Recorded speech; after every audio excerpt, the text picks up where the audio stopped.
Hi, friends. My name is Rich Velotis. I'm the lead pastor of New Life Fellowship Church in Queens, New York City, and the author of Good and Beautiful and Kind. The verse of the day is found in Ephesians 4:32. This is what it says. Be kind and compassionate to one another, forgiving each other, just as in Christ God forgave you.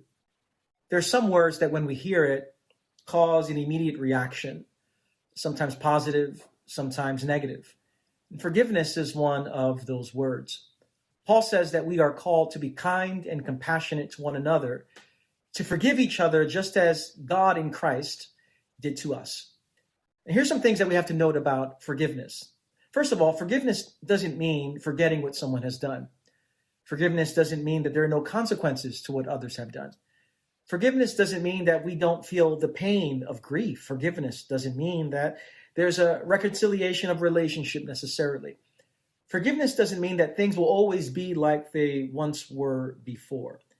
But it does mean freedom from interior bondage. You see, holding unforgiveness, as someone has said, is like drinking poison and waiting for the other person to die.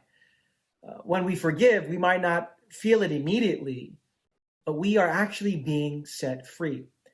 And not only that, we express what God has done for us in Christ. The forgiveness of God is one of the most beautiful pictures of grace. And God knows all that you've done. God knows all your mistakes, your hang-ups, your addictions, your bad attitude. And yet in Christ, God has forgiven you. And the invitation on this day is to meditate on that beautiful forgiveness, and then ask God to do that work through us.